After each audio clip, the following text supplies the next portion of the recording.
Amis, Marc Maillot encore avec vous pour une méditation tirée de l'Évangile selon Matthieu, mais je vais lire d'abord un texte dans l'Évangile selon Luc et vous allez comprendre pourquoi.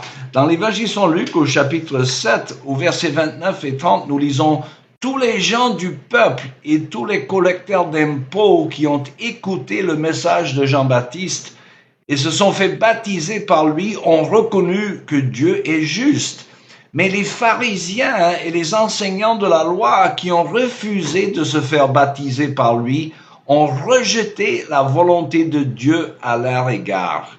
Voilà, fin de la lecture.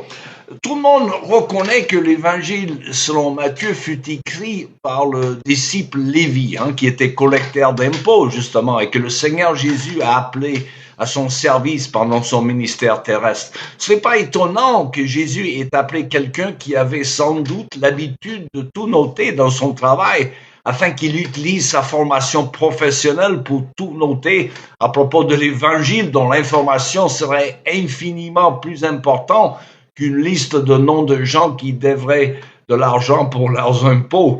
Mais parlons de l'évangile selon Matthieu. En 1997, nous avons eu le grand plaisir de recevoir le grand érudit et spécialiste des manuscrits de la mer morte, l'abbé Jean de Carmagnac, pour une conférence à la faculté Jean Calvin à Aix-en-Provence.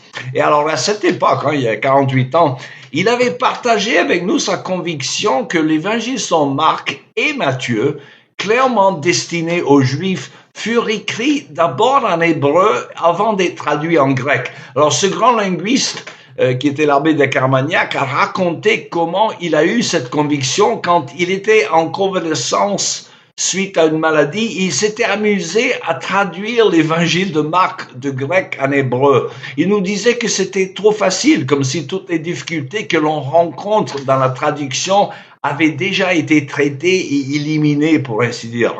Alors, c'est justement dans l'évangile selon Matthieu que nous avons le plus ou la plus de paroles de Jésus critiquant l'établissement religieux juif. À la différence du commun peuple, c'était des chefs religieux qui refusaient de reconnaître le prophète de Galilée comme le Messie qu'il était. Les chefs religieux du peuple d'Israël étaient largement aveuglés d'orgueil au point où ils annulaient le projet de Dieu à leur égard, selon cette phrase affolante que nous avons lue chez l'évangéliste Luc. Autrement dit, ceux qui avaient tant de connaissances religieuses, des scribes et des pharisiens, ne reconnaissaient pas pourtant en Jésus le Messie prédit par les écrits dont ils étaient les spécialistes. C'est ironique, non? Alors, cette vérité est presque un leitmotiv chez Matthieu, comme il en était chez les prophètes de l'Ancien Testament. Le peuple d'Israël, le peuple élu de Dieu, serait largement écarté des plans de Dieu et remplacé par des peuples d'origine païenne qui seraient et qui sont toujours majoritaires dans l'Église de Jésus-Christ. Ainsi, nous voyons l'accomplissement de la prophétie de Jésus, écrit encore par Matthieu, où il écrit, et je le cite, « Je vous le déclare, beaucoup viendront de l'Orient et de l'Occident et prendront place à la table auprès d'Abraham, d'Isaac et de Jacob dans le royaume des cieux. Mais les sujets du royaume, ceux-là seront jetés dans les ténèbres du dehors. » Fin de citation. Alors, les sujets du royaume, bien entendu, il s'agit des Juifs. Alors, c'était très difficile pour les Juifs de l'entendre. Leur place spéciale dans l'économie du salut était la notion la plus importante de leur identité.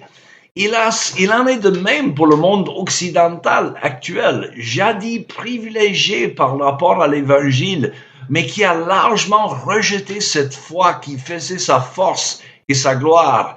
Désormais, mes amis, le centre du monde chrétien se déplace vers l'Afrique et l'Asie. Alors, c'est tout le temps qu'il me reste pour aujourd'hui. Il me reste qu'à vous souhaiter quand même un joyeux Noël et une bonne année. Et à la prochaine.